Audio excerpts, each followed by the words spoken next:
Bienvenue sur DMG TV, les histoires mystiques. Tu es nouveau sur la page, n'oublie pas de t'abonner, de laisser un commentaire, de liker et de partager. Tu veux raconter une histoire? Envoie ton histoire au numéro à l'écran sur le plus 237 655 81 90 17 et on va jouer ici sur YouTube. On poste tous les jours sur YouTube à 12h00 et on a une deuxième chaîne YouTube qui s'appelle DMG TV, histoire mystique exclusive, et là-bas on poste tous les 15h00 heure du Cameroun. Donc je t'invite à t'abonner pour ne pas manquer les prochaines vidéos. Ici on parle d'histoire mystique. Donc s'il vous plaît, laissez un like, commentez, partagez. Ce qu'on fait, c'est pour sensibiliser. Merci pour la force que vous donnez au mouvement, tous ceux qui participent dans les commentaires, en likant, en partageant. Merci pour la force que vous donnez. Rapidement, on va aller à la première histoire. Bonjour DMG TV, bonjour à toute la famille DMG TV, plus de bénédictions sur nous tous et salutations respectueuses à tous les initiés de notre page, à tous ceux qui, aux narrateurs, à tous ceux qui commentent, ceux qui partagent et ceux qui like. Vraiment, partageons au maximum parce que vous savez, cette page n'appartient plus seulement à DMG TV. En fait, c'est une page qui nous bénit nous tous. Et nous avons vraiment besoin de la laisser en héritage à nos enfants. Donc, l'histoire que je vais vous raconter aujourd'hui m'a été racontée par ma copine de la Zimbabwe. Sa maman est zimbabwéenne, elle est rattachée à la famille royale dans cette zone-là, et son papa est roumain. Alors, ma copine, étant donné qu'elle ne parle pas français, je lui raconte souvent les histoires de DMG TV. Et dernièrement, je lui racontais alors l'histoire que je vous ai raconté une fois là, l'histoire du fou mystique, d'un peu, le fou qui se baladait près d'un stade là-bas à Yaoundé. Et il avait été aperçu par un imam qui avait 3 yeux. L'imam s'était rendu compte que ce n'était pas un fou, en fait, c'était un esprit qui avait été bloqué là. Et l'imam était allé rapidement informer le chef du quartier. Et le chef du quartier avait fait quelque chose, avait fait partir cet esprit-là. Alors je lui racontais ça et elle me dit, "Oh my God, my sister, do you know that my mom told me such a story?" Donc, sa maman lui avait aussi raconté une pareille histoire, mais pas vraiment dans le sens un fou qui s'était perdu. Donc, voici l'histoire. En fait, elle dit que sa maman était encore petite. Sa maman était une jeune fille, donc elle devait peut-être dans les 14-15 ans comme ça, elle était une jeune fille. Elle s'amusait avec ses copines. Quand elle a assisté à une scène, il y avait dans leur zone là, un homme aussi qui faisait la même chose, un fou entre guillemets, un fou qui se baladait, il avait l'habitude, on le connaissait beaucoup. Donc il y avait des périodes, il apparaissait là, et il y avait des moments comme ça, de longues périodes, il partait, on ne savait pas où, et puis il revenait. Et quand il revenait, le gars était, she said he was a proper crazy man. Donc ma copine dit qu'il était un fou avec les documents, les documents signés. Donc pour dire que non, le gars était vraiment fou quand tu le voyais. Mais ce qu'il faisait, c'est quand il marchait, il pouvait par exemple rencontrer quelqu'un, il pouvait voir quelqu'un là, il s'arrête, il vient vers toi. Et quand il venait vers toi, il n'était plus fou. Et il venait en fait pourquoi? Pour les prophéties. Donc il venait, il te disait quelque chose sur ta vie. Il voyait quelque chose sur ta vie, que ce soit mystique, que ce soit, et il te disait voilà ce que tu as, voilà ce que tu dois faire pour éviter telle situation ou bien pour résoudre telle situation. Et quand il le faisait, quand il s'arrêtait déjà, les gens de la zone, sachant qui il était, venaient en groupe. Donc les gens s'approchaient pour écouter ce qu'il avait à dire. Parce que c'était vraiment du venez voir et allez dire. Donc les gens aimaient bien ce qu'il faisait, ils venaient, ils écoutaient aussi, mais qu'est-ce qu'il va dire à telle personne, voilà une nouvelle personne, vous comprenez un peu. Alors ce jour-là, la mère de ma copine dit qu'elle était en train de s'amuser avec ses copines et le gars était en train de passer. Et il y avait une dame qui passait de leur côté à elle, du côté de la mère de ma copine, et elle était enceinte. Elle était en train de marcher doucement, je crois qu'elle voulait juste se balader et tout ça. Et le monsieur l'a vu, il a traversé la route. La femme a même eu peur, elle a commencé à courir. Les gens lui ont dit non, non, non, non, non, don't run, don't run, don't run, darling, don't run.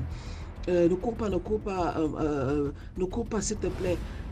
Tu ne sais pas tu ne connais pas qui est l'homme là. Non, non, non, ne cours pas, arrête-toi, arrête-toi. Il n'est pas méchant, il ne va rien te faire. S'il te plaît, arrête-toi, tu ne sais pas ce que tu fais, arrête-toi. Et elle dit que tout le monde lui disait ça. La femme, finalement, elle avait eu confiance que les gens disaient, s'est arrêtée. Et le gars s'est approché d'elle. Il la regardait. Et puis il lui a dit, donne-moi une orange. Elle avait, et la femme, apparemment la femme avait un plastique en main et dans ce plastique-là, il y avait des fruits. Et elle, apparemment, mangeait même un fruit. Elle a dit, donne-moi une orange. Elle a ouvert le plastique et elle lui a tendu, donc de telle sorte que prends ta propre main et tu prends l'orange dans le plastique. Il a dit, non, toi, prends une orange et tu me l'ouvres. Elle prend alors l'orange, elle lui offre l'orange. Le gars prend l'orange, la maman il prend l'orange, il mord dans l'orange, donc avec la peau tout, et il jette le reste de l'orange derrière lui.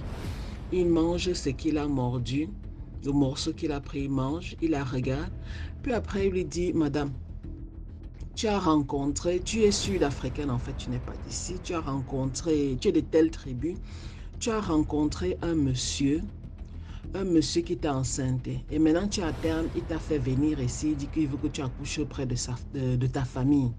Il veut que tu accouches près de sa famille à lui. Il t'a dit qu'il était zimbabwéen, il veut que tu accouches près de sa famille à lui. Sache, madame, que cet esprit-là, que cet homme-là est un esprit, c'est un très mauvais esprit. Et c'est ce qu'ils font. Ils enceintent les femmes et le jour de l'accouchement, tu vas mourir. Et quand tu mourras, à l'hôpital où tu fais déjà tes contrôles là, il a déjà ces personnes là-bas. Pendant que tu accouches, on prend ton enfant, on lui remet ton enfant, il va disparaître. Toi, on renverra ton cadavre à tes parents. Sache-le. La femme, on dit que la femme elle était tellement choquée. Imagine un peu une femme enceinte, quelqu'un l'arrête là en route, et même les gens autour d'elle, on lui dit ça. Elle était choquée, elle regardait, elle n'arrive même pas à parler. Il lui a dit que la seule façon pour toi de t'en sortir, parce que cet esprit-là, ce sont des esprits très violents. Tu as rencontré quelqu'un, il appartient à un groupe d'esprits très violents. La seule façon pour toi de t'en sortir serait de passer à travers, par un rituel qui fera partir l'enfant de ton ventre et qui te coupera tout lien que tu as avec cet esprit-là. Mais sache que ce ne sera pas facile. Toute ta vie, tu devras être sur tes gardes. Tu devrais être sur tes gardes vraiment toute ta vie. Parce que ces esprits-là sont vengeurs. Il viendra, he will come after you like a thunderstorm. Donc, je ne sais pas trop comment traduire ça. Il viendra après toi comment dire, comme la foudre. Il viendra après toi. Il va te chercher, il viendra après toi. Donc, ce que tu dois faire, tu vas rapidement dans ton pays. Tu parles à ta mère et elle t'amènera dans son village, donc dans le village maternel. Et là-bas, vous allez rencontrer un sangoma. Il avait donné le nom. Ma copine ne connaissait plus, elle ne se souvenait plus, il avait donné le nom. Vous allez rencontrer un sangoma. Donc sangoma, la famille, c'est Nganga. Vous allez rencontrer un sangoma. On te fera le rituel là. On te fera le rituel. Mais toute ta vie, tu vas devoir courir et te protéger. Tu vas devoir faire très attention. Il a dit ça, le gars est redevenu fou, il est parti. Alors la mère de ma copine dit qu'en fait, c'est plus tard qu'elle a compris parce qu'elle avait demandé, elle était allée demander à sa maman, bien sûr, que voici ce qu'on a vu en route, voilà le gars là, il a encore fait ceci, il a fait cela, voilà ce qu'il a dit à la dame. C'est alors là que sa mère, il y avait sa mère et ses tantes comme ça, on leur expliqué qu'en fait, lui, il y a un rituel, il y a certains rituels qu'on fait, celui dont parlait le rituel qu'il a prononcé là, en fait, c'est un rituel qui se passe dans la terre. Donc, ça ne doit pas être à la surface de la terre. On creuse, apparemment, on construit une case, on peut dire une case sacrée. Donc, apparemment, les matériaux et tout ce qu'on tout ça avec laquelle on construira la case et qui les construit, ce sera seulement une case rituelique en fait, une case rituelique spéciale pour ce truc-là. Et on creuse, quand on a creusé la case, maintenant les initiés entrent à l'intérieur, ils font une tombe. Donc ils creusent un trou bien profond. Et c'est à l'intérieur de ce trou-là que tout va se passer, le rite et tout ça de séparation d'avec l'enfant et d'avec l'entité qui lui a mis l'enfant là dans le ventre. Et se passe dans le trou. Donc, on lui donne apparemment des trucs sacrés à manger qui vont provoquer l'avortement de l'enfant. Quand l'enfant sort, il faudra aussi que le placenta sorte et et les initiés alors vont brûler tout ça avec des herbes et des branches sacrées, brûleront tout ça, refermeront le trou, ils vont même brûler la case. On va laver la femme apparemment sur la tombe, là on va la laver, la purifier avec des trucs spéciaux. On l'habille avec leur tissu là, leur tissu, et je sais pas comment, apparemment c'est un truc rituel. On la fait sortir de la case et on brûle la case. Et on brûle toute la case. Et la femme, à partir de ce moment-là, my God, she's on the run. Donc elle, c'est une fugitive en fait. Il faudra que toute sa vie, elle fasse attention à beaucoup de choses pour éviter que l'esprit-là ne la détecte. Pour éviter parce qu'elle a fait un enfant avec lui. Donc vraiment, ça m'a fait penser à des cas qu'on entend ici. Elle est enceinte, l'enfant sort bien. C'est vraiment le monde si est mystérieux. Donc la famille, passez une bonne journée. Merci d'avoir écouté.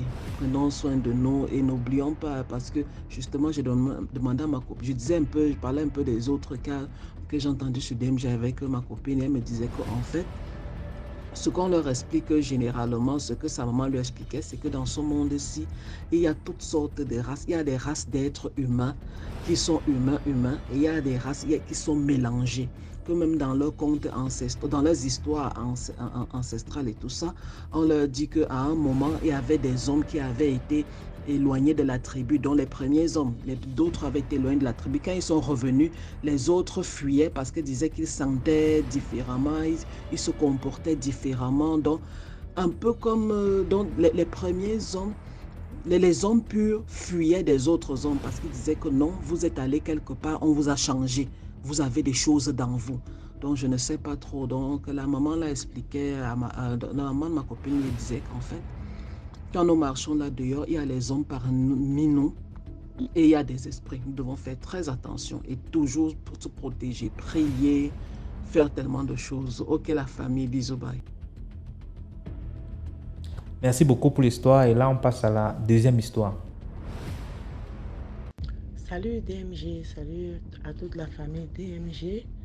J'espère que tout le monde se porte bien. Quant à moi, je vais hyper bien. Je viens vous raconter une histoire qui s'est déroulée. C'est ma soeur qui a subi l'histoire. Donc, on habite la même maison et elle vit un certain phénomène depuis un certain temps, depuis des années. Donc, il y a de ça peut-être 4 ans comme ça.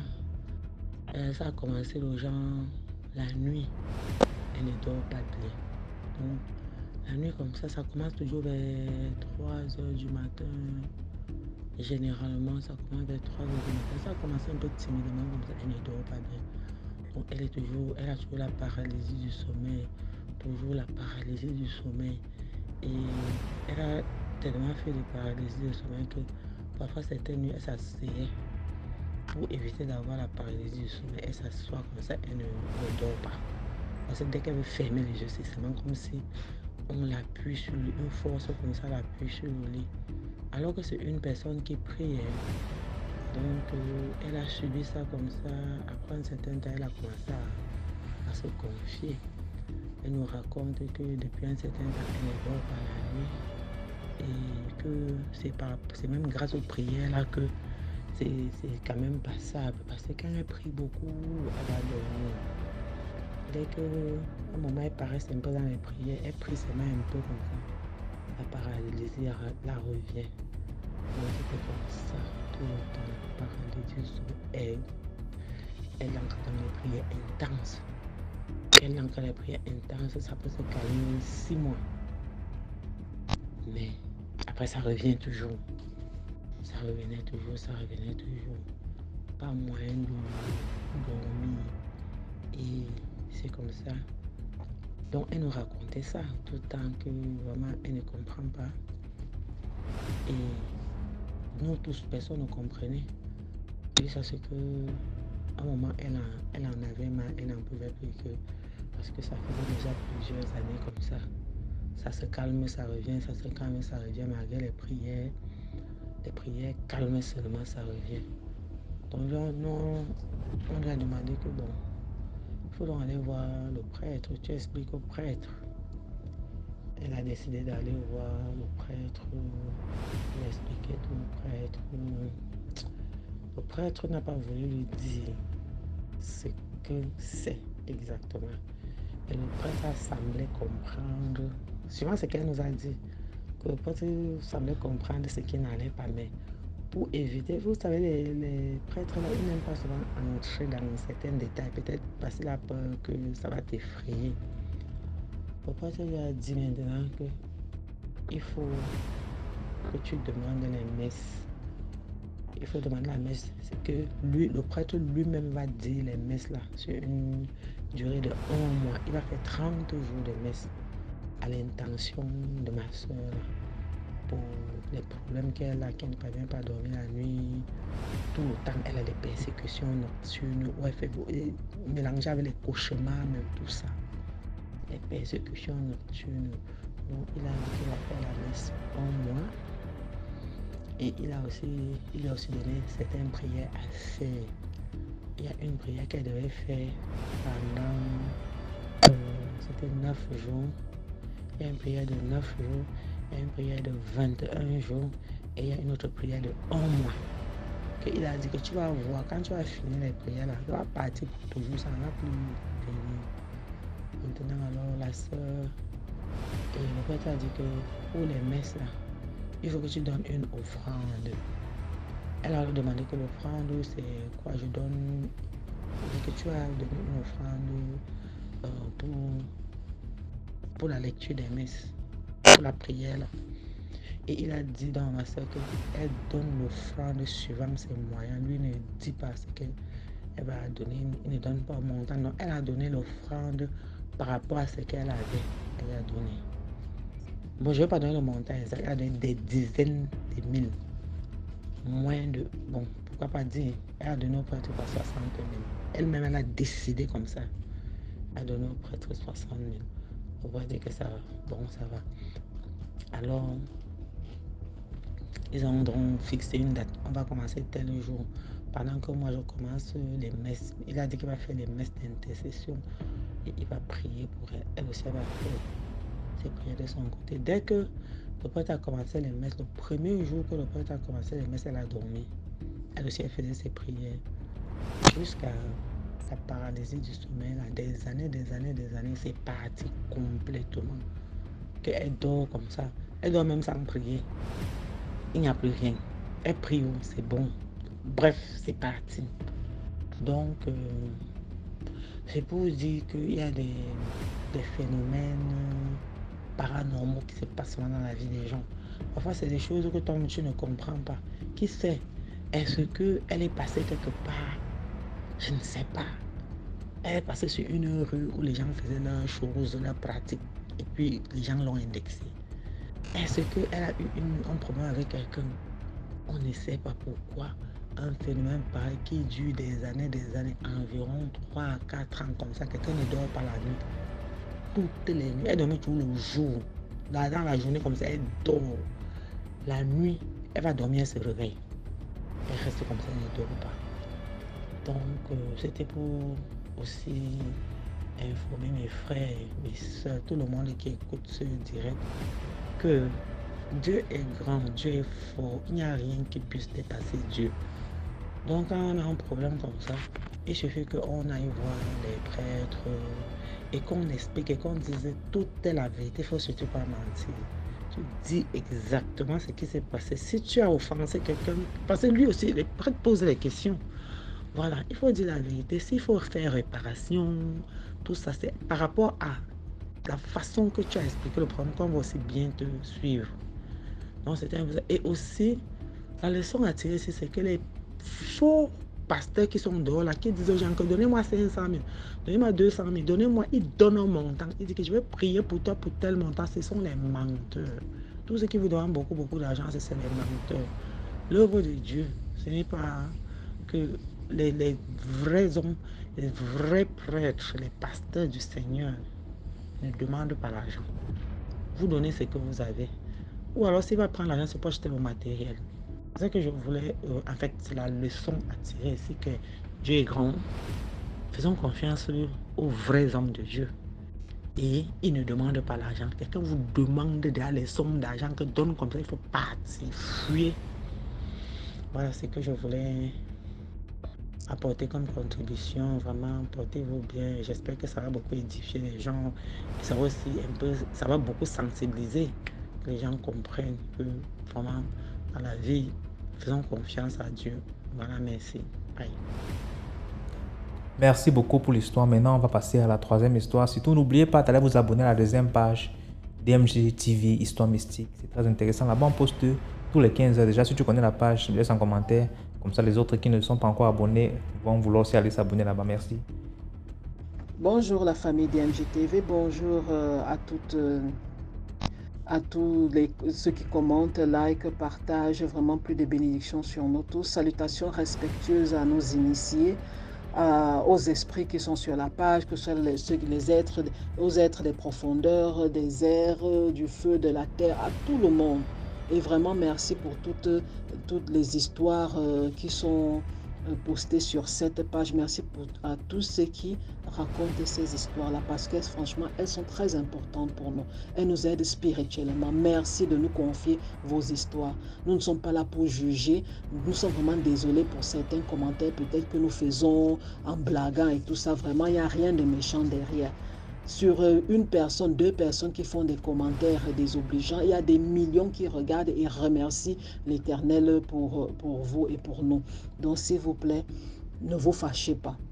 Ok, donc ce que je vais vous raconter, DMG, c'est en écoutant l'émission, c'était dimanche 5 août, n'est-ce pas, 2024, hier. Aujourd'hui, c'est lundi, le 6 août.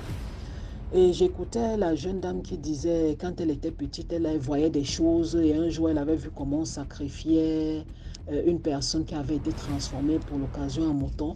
Le lendemain, en partant sur le chemin de la source, en allant puisant l'eau, un grand-père l'a vu et l'a accusé d'avoir vu ce qu'il ne fallait pas voir et d'en avoir parlé, et il avait frappé à la tête. Elle était rentrée à la maison, elle est tombée malade. Sa grand-mère l'avait lavé avec des herbes là, je crois qu'il y avait les sopés, je ne sais plus quoi là, pour fermer ses yeux. Elle a gardé certains trucs, mais le pouvoir de voir là, elle n'a plus. Bon, peut-être qu'elle a et que c'est seulement en dormance, je ne sais pas, mais bon.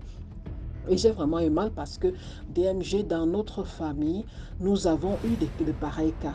Des pareils cas où, par ignorance, l'enfant a été amené, je ne sais pas si c'est la bonne personne ou la mauvaise personne, et on a fermé, ou bien la personne a arraché les dons de l'enfant, on ne sait pas, mais l'enfant est totalement changé. Donc l'enfant a totalement changé. Un peu comme si tu as peut-être, je ne sais pas, tu as tes deux yeux, on vient arracher un œil, tu deviens bon. L'enfant a changé. Ils ont détruit l'avenir de l'enfant. Donc, ça fait que chaque fois que j'entends ces histoires de on allait laver l'enfant, on allait fermer, elle voyait les choses la nuit, on allait fermer ses yeux et tout ça. Non, il ne faut pas toujours seulement courir pour aller fermer. DMG, parmi nous, là au Cameroun, je ne vais pas prononcer leur nom, mais il y a des jeunes hommes qui font des choses extraordinaires parce qu'ils sont nés avec le truc de Kamsila. Pouvoir voir quelqu'un, voir le mal et pouvoir soigner. Parce que selon ce qu'ils expliquent, il y a des gens, ils voient, ils ne peuvent pas soigner. Il y a ceux qui voient et t'envoient te faire soigner ailleurs, mais il y a ceux qui voient et soignent en même temps. Ils font des choses pas possibles. Et ils ont choisi la voie. Ils ont choisi la voie de l'église, à travers l'église pour le faire. D'autres vont pour l'initiation traditionnelle. D'autres vont être prêtres, pasteurs ou imams et tout ça. Bien sûr, il y a certains parmi eux qui sont des faux, qui ont acheté. Et ça se connaît, généralement, ça se voit. Ils vont, ils achètent. Il y a des pasteurs, des prêtres et tout ça qui ont acheté. Après, plus tard, il faut qu'ils fassent des sacrifices et tout ça. Mais il y a d'autres parmi eux, c'était parmi eux, c'est depuis la naissance. C'est quand ça les a pris, ils sont allés se réfugier où ils se sont sentis bien et ils utilisent leur habilité pour soigner. Donc, s'il vous plaît, la famille, arrêtons-nous en Afrique chaque fois qu'on fait gruttum. Hey, c'est la sorcellerie, gruttum. Oh, et c'est possession démoniaque. Non. Vous devez comprendre quelque chose. Je vais vous raconter une petite anecdote. En Europe, dans notre faculté, notre professeur avait l'habitude de nous raconter certaines choses. Il disait qu'il y a parmi nous, il y avait un médecin là, parce qu'il y avait parfois, on avait remarqué qu'il y avait parfois des cas qui venaient par exemple, et il les envoyait, il leur demandait d'aller dans une autre ville voir un certain médecin. On lui avait demandé mais pourquoi? Il avait dit que ce médecin-là est né avec un don pas possible. Cet homme-là, donc quand tu es un malade par exemple, tu ne sais pas, par exemple, tu as par exemple un cas de cancer, un cas oncologique.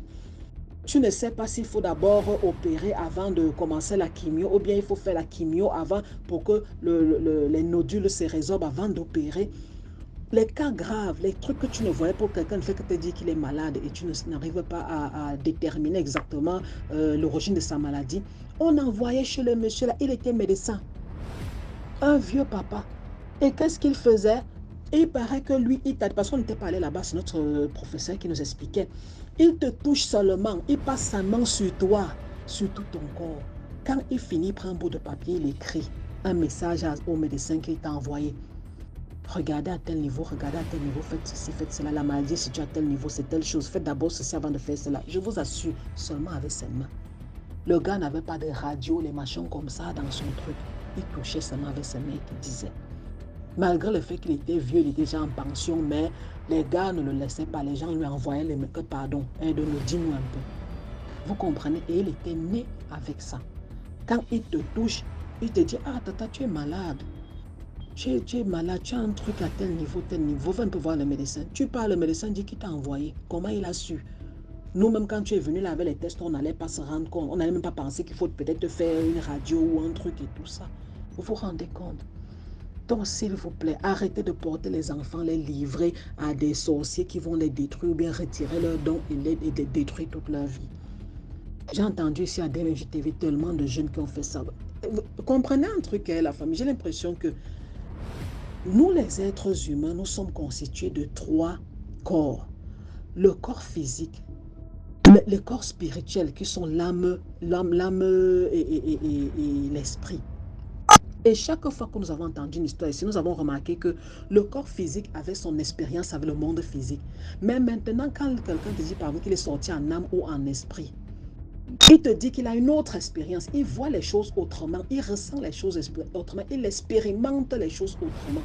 Le toucher n'est plus la même chose, le déplacement n'est plus la même chose. Il pense seulement et il est déjà à des milliers de kilomètres et tout ça. Donc, vous devez comprendre que nous ne sommes pas juste des êtres comme ça. Donc, protégeons nos enfants. Quand nos enfants là viennent, Dieu donne souvent les dons. Et si on ne fait pas attention, quelqu'un va l'arracher ces dons-là. Il y a une dame qui est à Douala. Oh mon Dieu. Bon. Quelque part au Cameroun, elle avait accouché un enfant. Elle dit que son enfant est né avec un bracelet autour du poignet. C'est tout le monde qui venait voir. Ah, les gens étaient curieux, c'est tout le monde qui venait voir. Elle a perdu son enfant. Pourquoi? Parce qu'elle appartenait à une église qui a une branche, une église nigérienne qui a une branche au Cameroun. Vous comprenez le genre d'église là dont le prophète n'avait ni vu le corona, il n'a même pas vu sa propre mort.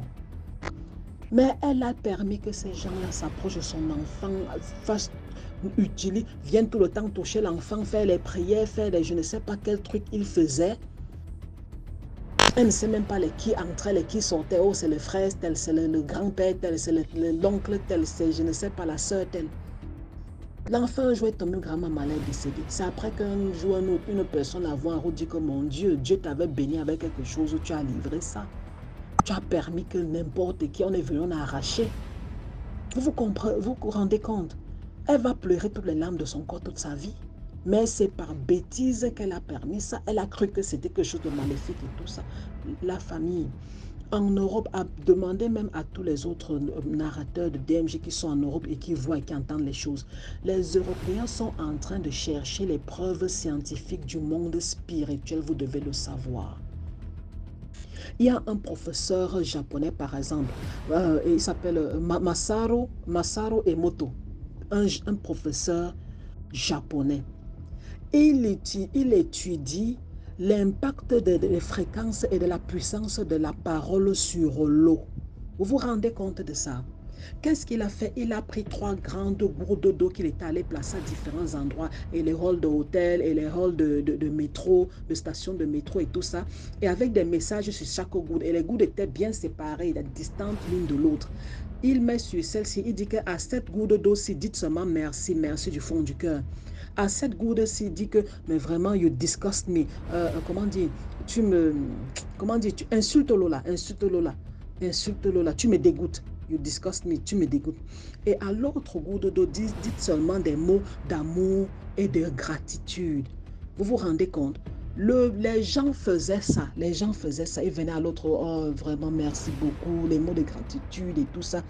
Après un certain temps, il a pris ces eaux-là, il a passé à des tests et au microscope. L'eau à qui on disait thank you, la molécule, dont la molécule d'eau était pure, elle était bonne. L'eau qu'on insultait, elle est devenue presque boueuse, elle sentait mal, et c'était la même eau. Ils avaient testé toutes les eaux, ils ont fermé hermétique. Vous connaissez les Japonais? Ils sont pointus. À l'eau à laquelle on disait je t'aime, les gratitudes et tout ça, l'eau là, la molécule d'eau avait changé, elle était pure, elle était les électrolytes, tout, même là, elle brillait, l'eau presque scintillait. Vous vous rendez compte, donc la puissance même des mots. Donc quand vous entendez, même quand on dit que Dieu a créé le monde avec la bouche, donc la vibration, il disait qu'il voulait connaître, il voulait enfin étudier l'impact de la vibration, de la parole, parce que la parole est vibratoire. Il voulait étudier l'impact de la vie. Il voulait étudier l'impact des vibrations sur l'eau et sur le corps humain surtout, parce que nous sommes composés de 70% d'eau, parce qu'ils veulent comprendre pourquoi est-ce que le stress donne des maladies, quel est l'impact entre le fait que tu entends certains genres de musique et ça te change spirituellement, ça change ton corps, tu as des maladies pas possibles, tu es tout le temps stressé, nerveux. C'est ce que les Japonais sont en train d'étudier.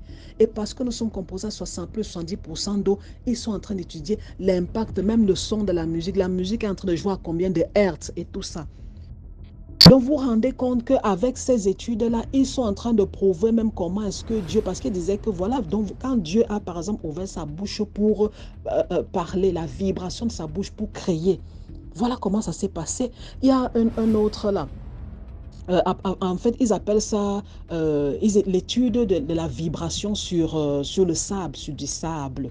Ils appellent ça un peu comme God Frequency, donc la fréquence divine. Donc, ils sont en train d'étudier, ils disent l'effet du son, l'effet de la vibration sur le sable.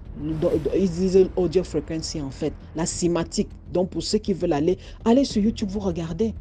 Dans le sable sur une plaque et ils envoient des fréquences, des différentes fréquences. C'est 432 Hz, c'est 528 Hz, 963 Hz et tout ça. Et ils voient comment, les amis, vous voyez comment le sable se déplace seul et forme des patterns. Ça forme des, comment ça s'appelle patterns? Ça forme des figures, ça forme des figures symétriques, hein? Super belles, juste par la puissance du son. Donc, vous comprenez pourquoi est-ce que dans la sorcellerie, ils invoquent, ils parlent souvent, ils parlent avec autorité. On a entendu comment les gens disent que quand la personne a parlé, le son de sa voix a fait un style, les trucs. Parce que ces sorciers-là, il y a certains qui ils vont faire les cours de ça, hein, comment prononcer certaines invocations, avec quelle tonalité. Tu ne vas pas te placer devant un caverne, tu vas te demander, hey, Sésame, ouvre-toi. Oh. Ah, ça ne s'ouvre pas. Hey, avocat, ouvre-toi. Et tout. Non, il y a une certaine fréquence, ils sont en train de te dire la puissance de la parole, la puissance vibratoire, comment tu parles. Vous savez, la famille a des gens, quand peut-être tu es à la maison, tu entends sa voix dehors, ton corps fuit, tu t'énerves. Parce que ton corps a été programmé, tu sais que la personne, si sa voix, le tonton s'il m'énerve quand il vient ici, mais la tata, si avec sa voix là, elle parle, sa voix est agressive et tout ça. Et justement, quand la personne parle, tout le monde va te dire, ça c'est qui ça? Parce que la personne est en train de ressortir son aide, elle ressort tout ce qu'elle est. Elle est agressive. Vous comprenez? Ou bien il est agressif, c'est quelqu'un qui n'est pas bien. Il y a un autre professeur, la famille, elle s'appelle, en tout cas, c'est l'effet Kirlian. Je sais que c'est une professeure, un chercheur russe, une femme. Ils appellent ça Kirlian photographie. Je ne sais plus comment elle s'appelle, mais je sais que Kirlian, c'est son nom. Kirlian, Kirlian photographie. Donc la photo spéciale, elle, qu'est-ce qu'elle étudie? Elle est en train d'étudier l'aura des gens. Donc elle a développé une sorte de, de, de, de photo, une manière de prendre les photos qui en fait filme l'aura des gens. Même aux États-Unis maintenant, il y a des salles de photos qui sont spécialisées pour ça, pour filmer l'aura. Et elle a fait pourquoi? Parce qu'elle disait que en fait, selon les maladies, selon l'état mental, dont le stress, de joie et tout ça, l'aura des gens change. Elle disait que même la nature, même les plantes, elle filmait les plantes. Elle va dans la forêt, elle met les trucs, elle filme les plantes pour voir l'aura des plantes. Tout ce qui autour de nous est vivant, est spirituel, a un aura divin. Nous, les êtres humains, la fait. Et quand elle faisait ça, elle voulait voir, mais si quelqu'un, par exemple, a telle maladie, comment est son aura? Est-ce que l'organe qui est affecté aura une autre? Quand je dis l'aura, c'est une glow, une lumière que les autres voient. Donc, tu vois, c'est pour cela que j'étais en train de faire le lien avec la sorcellerie, mais quand le sorcier, par exemple, voit quelqu'un, il voit que, hey, la personne, si tu as une belle étoile, tu as un beau truc et tout ça, et vous voyez, généralement, quand ils viennent après quelqu'un, après avoir couché avec un fille ou un truc, on dit que, oh, son énergie, elle est en train de mourir, son énergie, on a volé son énergie. Parce que ces gens-là ont ce pouvoir-là, avec les esprits qu'ils ont chez eux. Les gars détectent, mais la personne, si il est chargé, sa batterie est chargée à 100%, et hey, gars, j'ai besoin de son énergie-là. Telle personne, elle est chargée à 2%. Tu vois, la fille, elle fait tout, elle veut se jeter sur le gars, mais le gars lui calcule sa copine.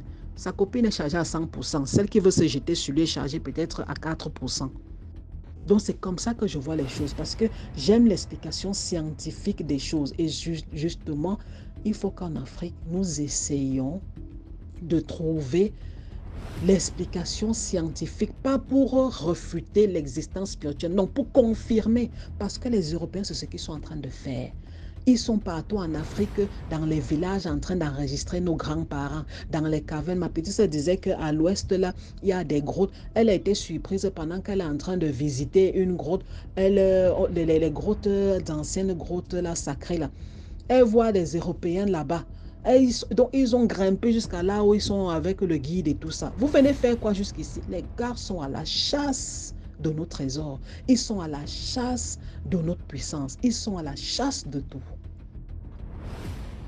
Maintenant, les Gabonais savent pourquoi est-ce que dans leur hymne national, on a écrit perfide sorcier. C'est parce que nos grands-parents du côté du Gabon, ils leur ont montré comment est-ce que le singe s'assoit boit l'eau. S'il n'y avait pas eu de trahison entre eux et tout ça, dit leur secret, comment faire pour les détruire et puis après pour les vaincre et puis prendre leurs lieux sacrés, les lieux sacrés au bord de mer et tout ça et construire des églises dessus. Est-ce que quelqu'un aurait pu prendre le Gabon? Le Gabon n'allait jamais être colonisé. C'est parce que malheureusement, il y a toujours la trahison entre nous. Mais quand les Blancs ont écrit dans l'hymne national du Gabon, les perfides sorciers, là, ils savent pourquoi.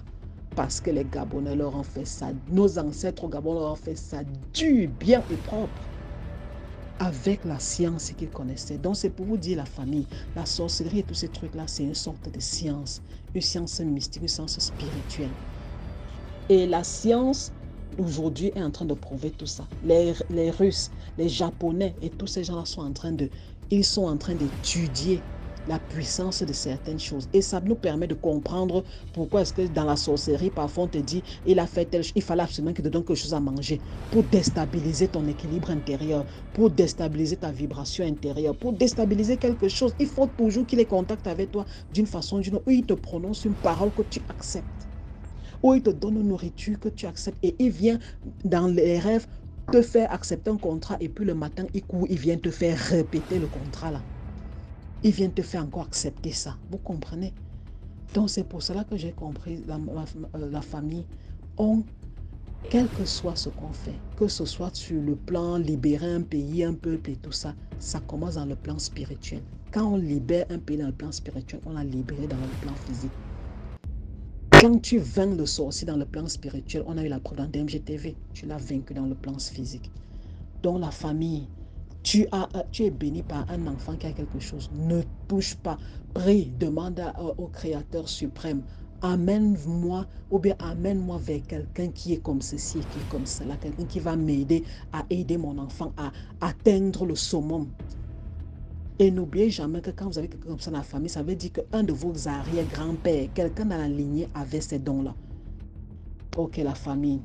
Désolé pour avoir été longue. Prenez une bonne journée. Mais s'il vous plaît, ne touchez plus à vos enfants. Priez et voyez comment vous allez faire sans trop publier. Sinon, on vous détruira vos enfants. Ok, bye. Maintenant, on passe à la quatrième histoire. Bonjour DMG, bonjour la famille, bonjour à tout le monde. C'est vrai, c'est ma première fois de monter sur cette émission. Bon, je viens auprès de vous pour raconter mon histoire que j'ai vécue personnellement et que je suis en train de vivre jusqu'à présent. En fait, tout a commencé. Je précise que je suis au Cameroun, ici à Douala. Tout a commencé l'année passée. J'avais obtenu un emploi dans une société de la place de gardiennage. J'étais tellement désemparée à chercher le travail, désespérée, tout comme ça. Je suis tombée dans cette agence qui m'a recrutée. En fait, je suis passée à la formation. J'ai suivi toujours des formations. Je suis passée, l'entretien s'est bien passé.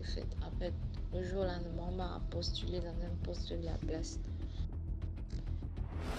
Bon, de là, à mon lieu de service, c'était pas vraiment quelque chose de bien, mais je devais faire avec parce que moi-même, je ne choisissais pas de l'aide.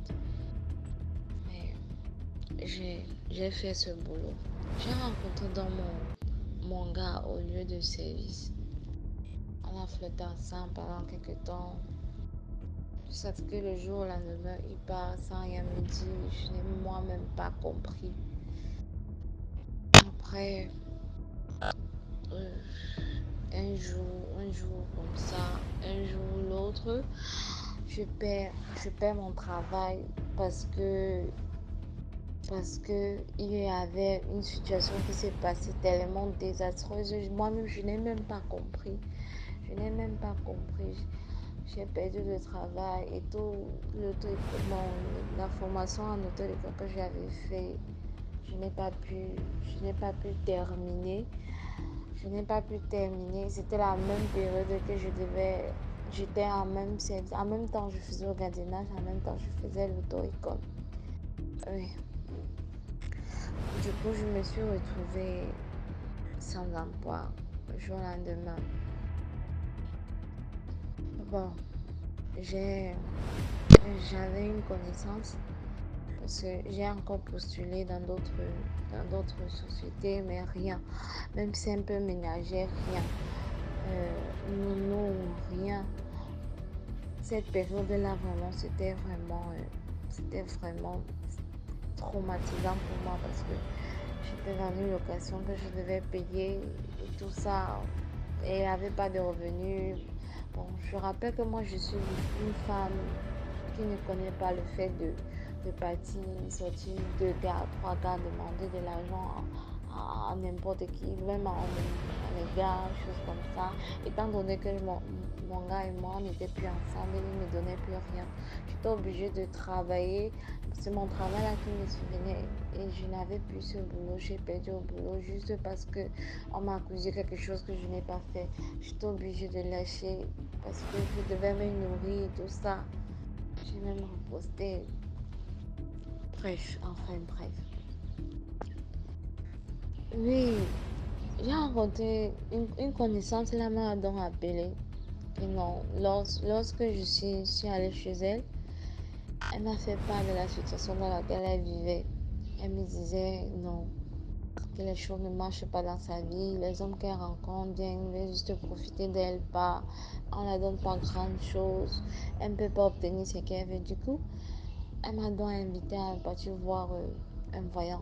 Ici en Afrique, on appelle ça c'est marabout, je ne sais quoi. Parce que moi, je suis une chrétienne, je ne crois pas trop à. Je ne crois pas trop à choses de marabout là, sincèrement. On est donc allé là-bas, ensemble avec une connaissance à elle. On est donc allé là-bas, on a, on est arrivé en fait. On a trouvé des gens, des personnes qui venaient aussi se faire consulter. Puis ils venaient à notre tour, quoi. Notre tour. Le monsieur en question, il a vu ma copine. Il dit à ma copine il y a une telle femme qui est morte dans ta famille depuis des générations. C'est elle, c'est elle qui a lancé cette malédiction-là sur vous. Elle ne veut pas que vous évoluez parce que parce qu'elle réclame des sacrifices sur sa tombe, que personne ne s'est souvenu d'elle parce qu'elle est morte étant sans enfant quoi. Elle est morte sans enfant.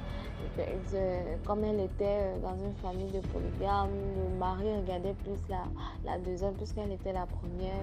Comme elle est morte sans enfant, elle a donc lancé la malédiction sur nous parce que la maman de ma copine était la deuxième. Oui. Donc c'est un peu comme ça. Elle est morte. Donc la maman de ma copine, je lui ai dit oui, faisait partie de leur famille, quoi. La famille de la femme en question qui est morte sans enfant. Je lui ai dit, excusez-moi pour le langage, c'est vrai que c'est ma première fois de monter. Mais quand je disais, le marabout a donc demandé à ma copine de faire des rites, de faire des choses qu'elle doit faire sur la tombe de Dieu qu'elle retourne au village. Ils font des sacrifices, tout, pour que son âme, son esprit soit apaisé. Puis, il se tourne vers moi, il me regarde. Il siffle parce qu'il avait, on appelle ça un peu quoi? C'est un peu comme... ou c'est une flûte, ou c'est un quoi, ou je ne sais quoi. Il a sifflé là-dedans. D'après lui, ce sont ses ancêtres qui le parlent à travers cela. À travers cette flûte, je vais dire. Il a donc sifflé là. Il se tourne, il me regarde. Il me dit donc, toi, il y a ton ancêtre là. Un guerrier, c'était ton arrière-grand-père. Guerrier de côté paternel. Il était un guerrier. Et du côté de ta mère, il y a une voyante là, c'est elle qui te transmet, c'est eux qui te transmettent tous ces pouvoirs, ces entretiens là, c'est eux qui te transmettent tous ces pouvoirs là. En fait, tu te retrouves souvent en train de faire des rêves qui se réalisent. Quand tu dis une fois, deux choses, ça se réalise. Tu te trouves souvent en plein désert, en plein de faire des cauchemars. Si, c'est ça. Parce que tu as cet esprit de combattante là, cet esprit de voyante là que tes ancêtres t'ont transmis, tout ça. Ils réclament, ils veulent que tu les honores parce qu'ils disent que non. Tes parents les ont oubliés. C'est pour ça que tout ce que tu vois dans ta famille, dans ta famille, tu as un oncle qui est perdu, il vit comme un perdu. Effectivement, j'ai un oncle qui vit comme un perdu. Tes grandes soeurs, ils ne peuvent rien obtenir dans leur vie. Dis à ta grande soeur, l'homme avec qui elle est, ça ne peut pas marcher, tout comme ça. Donc, c'est tout ce que le marabout, la maladie, m'a dit en fait. Donc, j'étais restée dépassée, stupéfaite. Il me dit que je suis un peu comme eux, quoi. Je suis un peu comme eux. Donc, je suis un peu voyante, donc je suis spéciale, quoi. Que c'est moi qui va libérer ma famille de ces malédictions génériques. Je ne croyais pas en ça parce que, mettez-vous un peu à ma place. C'est quand même déstabilisant. Donc, je me voyais même pas parce que je me voyais en tant que peut-être j'ai ciblé, j'avais déjà tracé ma part de chemin, donc de ma direction, quoi, de vie, mode de vie, mon avenir, tout ça. Au jour au lendemain, on me dit de telles choses que non, je serais vraiment. Puisque moi, je ne crois pas d'abord à ça et je ne crois pas totalement à la tradition. Je ne crois pas totalement à la culture parce que moi, je suis chrétien et je crois beaucoup au Seigneur Jésus-Christ, au Seigneur, quoi. Donc, j'étais un peu dévastée, j'étais un peu dévastée, que rien ne peut m'arriver parce qu'il me dit j'ai un frère jumeau, n'est-ce pas? Il dit que oui, effectivement, j'ai un frère jumeau parce que lui, je suis jumelle, je suis jumeau, on peut dire, je suis jumeau. Il me dit, ok, on dit à ton frère jumeau de venir ici, tu le fais un bain, il se lave. Là, comme il a les prévoit de voyager, je vois, il n'est pas près de toi, il est très loin. C'est attendu de revenir. Ils viennent, il fait le beurre avant qu'ils prennent la route. Je dis d'accord, je disais seulement d'accord, mais dans mon fond, j'étais dévastée. J'étais tellement troublée, j'étais troublée. J'étais glacée, dit que mais c'est quel genre d'histoire dans tout ce qui m'arrive à une période comme ça, c'est parce que mes ancêtres réclament peut-être, ils veulent qu'on les honore, en particulier moi, particulièrement moi. Pourquoi pas les autres? Non, tout ça. Ensuite, nous sommes donc rentrés. J'ai appelé ma mère. Je lui ai demandé est-ce qu'elle avait une arrière. Est-ce qu'elle avait une grand-mère peut-être voyante comme ça dans les familles. Est-ce qu'il y a une voyante dans les familles qui a vécu quoi, dans une période comme ça? Elle me dit que oui, elle est décédée. Il a appelé mon père. Mon père m'a dit que oui, effectivement, il y avait un guerrier dans notre famille. C'était son arrière-grand-père. C'était un guerrier. J'étais dépassée. J'ai dit ok. J'ai donc continué ma vie. Le lendemain, j'ai prié, j'ai jeûné, j'ai demandé la restauration au Seigneur pour qu'il puisse venir en aide si c'est vraiment ces difficultés que je puisse passer. Parce que en cette période-là, je cherchais vraiment du boulot. Je n'avais pas même simple cafétéria. J'appelais, soit s'occuper, soit c'est toujours, c'est pas disponible. Donc c'est comme si j'étais devenue noire aux yeux du monde. Je cherchais même de poser des emplois partout.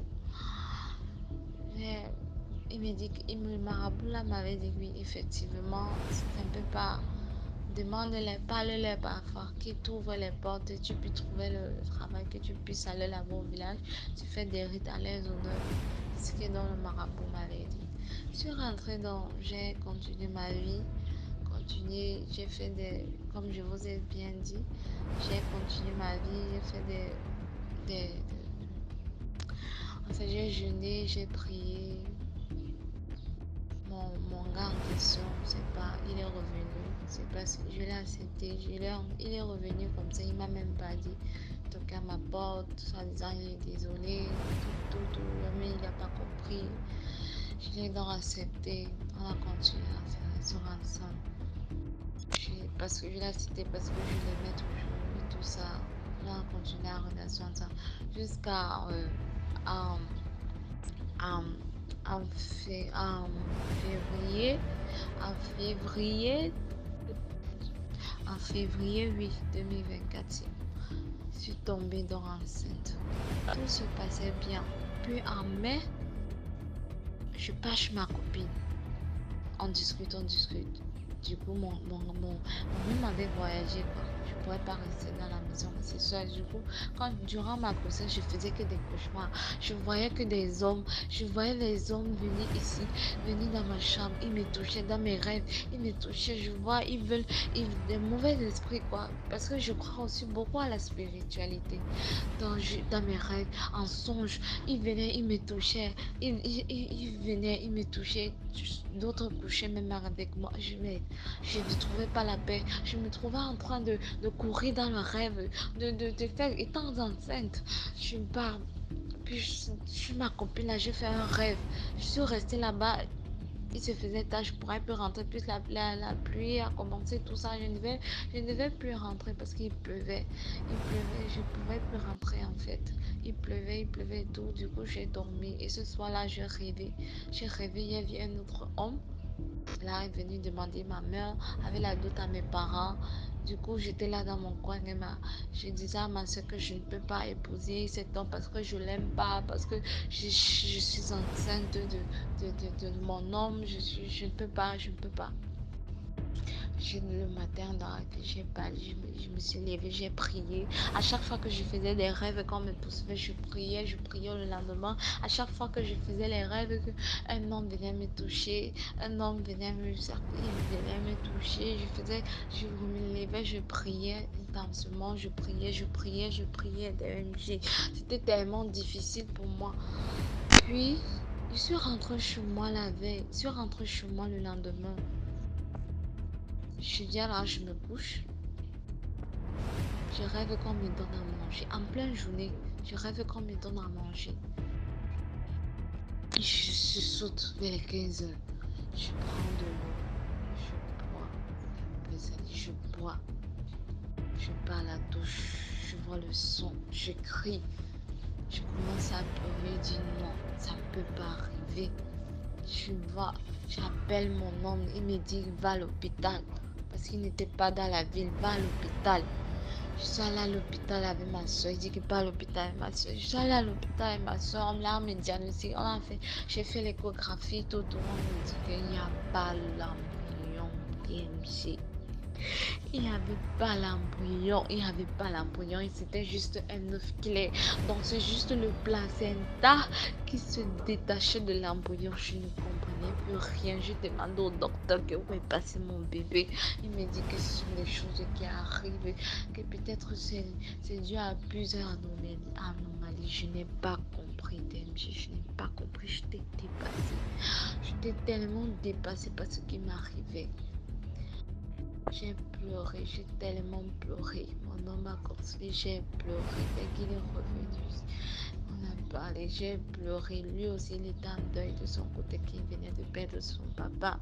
J'ai pleuré, je disais pourquoi ça? Parce que j'aimais tellement ce bébé, je le parlais même parfois, tout ça.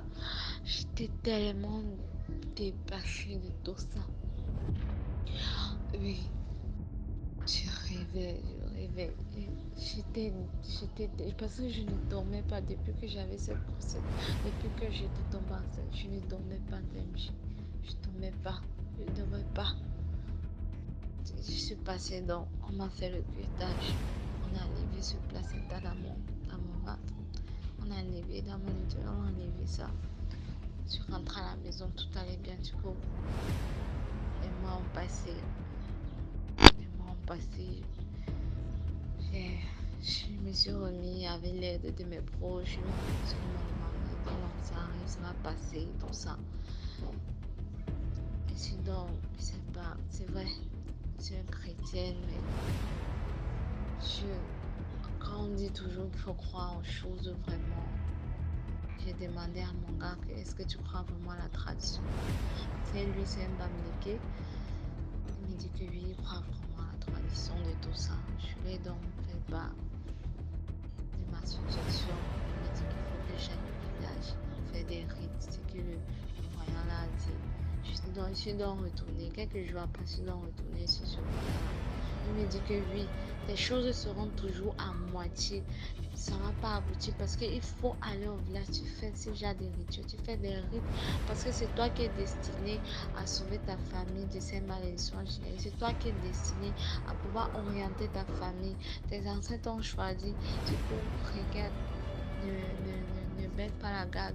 Tu n'es pas seul, tes ancêtres sont avec toi. Et Dieu même aussi, il faut croire aussi en Dieu. Dieu aussi est avec toi. Il m'a dit que non, regarde, moi je crois, je suis même à l'église. Je fais je pars à l'église, je chante à la chorale, je crois en Dieu, je prie même avant de dormir, mais je honore mes parents. Ils me demandent de faire pareil. Il dit que je ne connais pas le village. Sincèrement, pour vous dire, VMG, ça fait vraiment, ça fait 22 ans. Je vais dire 20 ans, oui, 20 ans que je ne suis plus allée au village. Je suis allée au village quand j'étais bébé, depuis toute petite. Même à l'âge de 5 ans, jamais depuis lors. On a juste fait 2 ans au village, on est revenu ici depuis, je ne connais plus, je ne suis plus allée au village. J'ai fait part de cela à mes parents. Mes parents ont dit que oui, il faut aller au village. Pour vous dire, dans là maintenant. Et depuis, je veux vraiment enfanter. Et j'ai 25 ans et mon homme, c'est vrai, il est sérieux et tout ça. Et je sais pas, j'ai vraiment cette envie. Je vous demande vraiment, c'est vrai que je ne prends pas totalement cette tradition jusqu'aujourd'hui. Je suis dépassée de tous ces faits. Je me demande si c'est vraiment ça. Parce que je fais des rêves qui se réalisent. Il fait des rêves qui se réalisent, DMG. Il fait des rêves qui se réalisent. Je fais vraiment des rêves qui se réalisent. Aidez-moi, s'il vous plaît. Aidez-moi vraiment. Je ne sais pas vraiment quoi faire. Dois-je vraiment aller? C'est vrai que je ne crois pas totalement à ça. C'est vraiment ça, cela. Et il y a parfois que je reste, je vois dans mes rêves des morts. Et parfois en songe, je vois des démons. Des démons, je prie, je fais que prier dans ces rêves. Je fais que prier, je prie, ils partent, ils partent. Donc je ne sais pas, ou peut-être la situation dans laquelle, me rassure, je suis à la maison, je cherche toujours le boulot. C'est maman, mon gars qui m'aide avec les petits, qui prend soin de moi, prend les petits trucs qui permettent à moi de survivre. Donc, c'est vraiment ça. Pour ceux qui croient vraiment à la tradition, vraiment, s'ils me disent vraiment quoi faire, vraiment, si vraiment c'est ma blague, ce qu'il a dit, c'est vrai, parce que vraiment, je fais des rêves qui se réalisent. Et parfois, je dis quelque chose, ça se réalise sur la telle personne. Donc, aidez-moi, s'il vous plaît. Donc, c'est un peu mon histoire que je vis actuellement. Je vis vraiment. Sur ce, merci, partagez en commentaire. Je vous attends. J'attends vos commentaires. Partagez, likez. Merci bien. Merci beaucoup pour l'histoire. Maintenant, on passe à la 5e histoire. Bonjour DMG, j'espère que vous allez bien. Moi, je me porte bien. Voilà, j'ai une petite histoire à vous raconter. C'est l'histoire d'une de mes grandes sœurs, donc une cousine. L'histoire de son décès en fait. C'est pas vraiment, bon, je ne sais pas si c'est mystique, mais c'est quand même mystique. Elle était malade, elle était très malade et elle est décédée en 2015.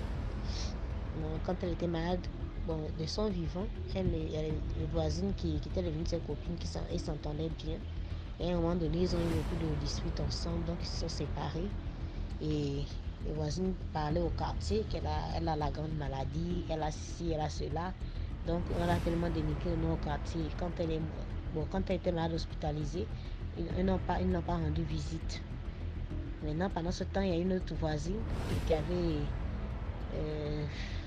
gens qui posaient des questions à la famille, qui voulaient aller. Mais on ne l'a pas autorisé à partir vu qu'elle ne s'entendait plus avec la voisine en question. Sinon, on devait encore aller raconter n'importe quoi si on avait vu comment elle avait perdu du poids, quoi. Donc voilà, le jour de son décès, quand elle meurt, on fait sortir le corps dans une pompe funèbre, une maison de pompe funèbre. Et il y a eu la veillée jusqu'au matin. Donc les voisines là, elles sont arrivées au lieu du deuil, alors qu'elles ne s'entendaient pas avec l'autre, donc elles voulaient faire la paix avec son cadavre. Je ne sais pas si c'est possible de faire la paix avec le cadavre. Elle avait fait la paix quand elle était encore en vie. Donc il y a une là qui pleurait, je ne sais pas si elle faisait son nom de pleurer, mais elle pleurait. Quand elle pleurait, et après, il paraît qu'elle a vu l'esprit de ma grande soeur qui la regardait. Et elle était fâchée et elle a giflé. Quand elle a donné une gifle, la cour a commencé à prendre des crises de folie. Elle a commencé à se déshabiller partout. Donc c'est ce qui s'est passé. Voilà, bon, la go est devenue genre folle, quoi. Les parents essayaient de la ramener un peu. Les parents essayaient. Mais bon, même son gars l'a quittée. Elle n'avait plus rien. Parce que la folie, là, on peut t'attraper, on peut te canaliser quelque temps. Mais après, quand tu décides de t'enfuir, là, on va te trouver. Elle est là, déambule dans l'île vide. Avec la gifle d'une personne qui est morte. le sang du vivant de la personne, vous vous entendez pas, tu ne fais pas la paix avec la personne étant malade. Maintenant, tu veux aller faire la paix avec son cadavre. C'est pas comme ça. Et vu comment ils ont même dénigré la cousine en question, bon, c'est ça qui. Ce genre de truc, en fait, tu sais, quelqu'un qui est malade, quand on dit que non, on se moque, en fait, on se moque un peu de tout au quartier. On regarde là, elle a ça, elle a les 4 lettres, elle a ceci, elle a cela, elle regarde comment elle est. Bon, tu vois que c'est bizarre. Après, cette maladie, c'est psychologique aussi. Donc, ça commence à prendre de l'ampleur. Tu négliges les médicaments et tu n'arrives plus à te ressaisir. Tu arrives plus à prendre les médicaments. Je te dis qu'il vaut mieux la mort vient te prendre. Et c'est ça qui s'est passé, quoi. Donc, vraiment, elle déprimait. Elle avait déprimé grave. Et même quand elle prenait les médicaments, ça ne faisait plus rien. Parce que les médicaments aussi, on doit le prendre, avoir un bon moral aussi, un bon mental, quelqu'un qui est prêt à recevoir la guérison. Mais si tu n'es plus prêt à recevoir la guérison, tu ne crois même plus aux médicaments que tu prends, comment tu vas guérir? C'est ce qui s'est passé après, elle est morte. Et les voisines, là, vraiment, moi, je ne peux pas dire qu'elles ont eu ce qu'elles voulaient. C'est un peu triste, parce que vu comment elles étaient, elles venaient même chez ma mère là-bas ensemble avec ses copines, c'était bien.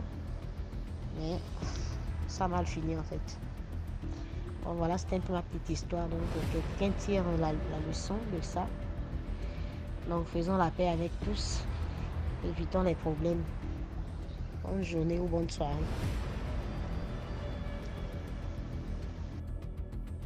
Merci beaucoup pour l'histoire. Maintenant, on passe à la 6e histoire. Bonjour DMG, bonjour à toute la famille. Partagez, commentez, likez, comme d'habitude. Très important. Alors, je reviens aujourd'hui, pas pour une histoire, mais pour demander la sagesse de mes frères et sœurs auditeurs. Parce que voilà, il y a des choses que j'aimerais comprendre. Moi, je n'ai plus mes parents, j'ai perdu mes parents très tôt. Et ce qui fait qu'il y a certaines choses qui m'arrivent et que je ne peux pas, je n'ai personne pour me l'expliquer sincèrement, quoi.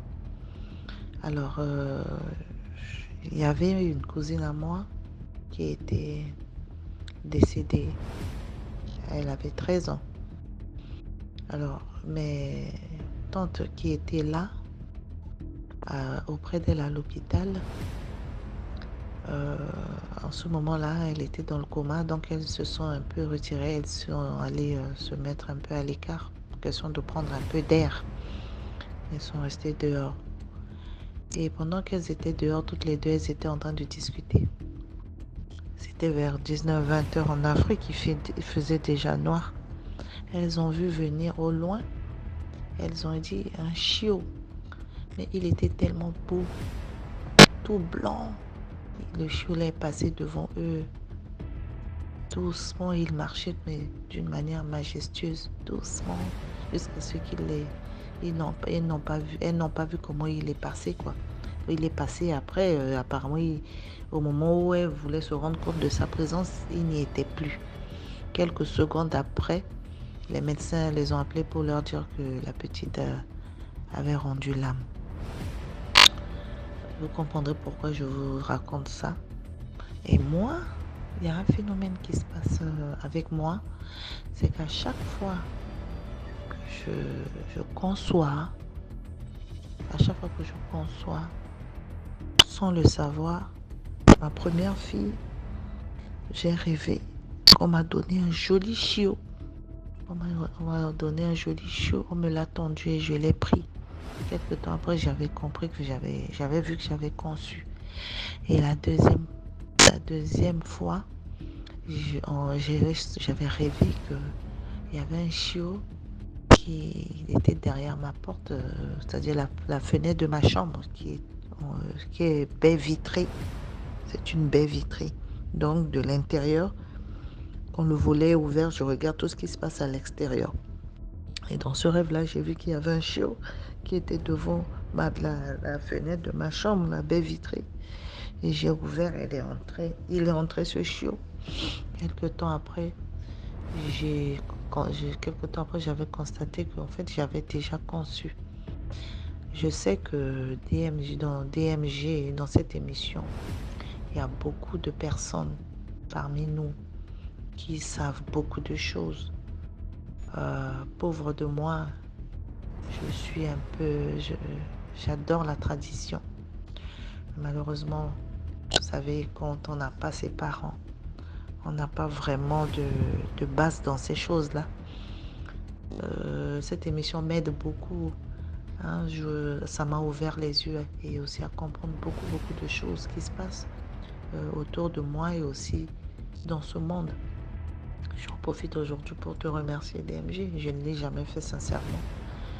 Donc, ce petit histoire que j'ai racontée, c'est surtout pour demander ce que c'est. Si parmi les auditeurs, hein, est-ce que vous pouvez me dire ce que ça signifie? Qu'est-ce que c'est? C'est quoi? Je veux savoir. Je veux savoir pourquoi à chaque fois que moi je dois concevoir, c'est un chiot. Et aussi un truc que j'ai constaté, c'est que vous savez,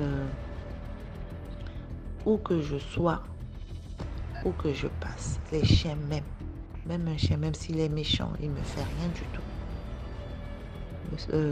En Europe, ici où je suis, les gens ils se promènent avec leurs chiens. Il y a un truc qui m'avait une fois marqué, c'est que je rentrais du boulot. Lorsque je marchais, il y avait une dame qui était devant moi aussi avec son chiot. Un chien, hein, mais qui était encore bébé. Pas bébé. C'était des chiens de race, donc il était bébé, mais assez costaud quand même. C'est elle qui m'a fait savoir que c'est encore un bébé, mais sa taille ne le disait pas. C'est des chiens de race. Alors, quand j'approchais, je m'avançais, hein, moi je faisais mon chemin, ils étaient devant moi, ils étaient en train de... Elle promenait ce bébé chien. Dès que le chiot s'est rendu compte de ma présence, qu'est-ce qu'il a fait? Il s'est assis. Malgré qu'il y a la laisse à son cou, la corde que sa maîtresse a en main, elle tire et dit, allez, on y va. Ce petit chien s'est assis, il faisait la queue, il m'attendait. J'ai dit à la dame, ne vous inquiétez pas, je sais que c'est moi qui l'attends. Il attend, il voulait que je le touche. Quand je l'ai touché, il a commencé à me lécher la main, il était content. Et à chaque fois, c'est comme ça avec les chiens dans les rues, tout ça. Alors, je sais pas, j'espère que ce que je dis n'est pas bête, c'est juste pour comprendre. Excusez-moi si j'ai pris un peu de votre temps. Merci beaucoup. Bonne journée à tout le monde. Merci beaucoup pour l'histoire. Voilà, c'est tout pour aujourd'hui. J'espère que vous avez aimé la vidéo d'aujourd'hui. Surtout, laissez-moi des likes, laissez des impressions, partagez, likez, commentez, invitez plus de personnes à venir regarder les vidéos. Voilà. Sinon, j'espère que vous avez envoyé vos histoires aussi sur le numéro WhatsApp à l'écran. Là, c'est le plus 237 55 81 90 17. Et voilà.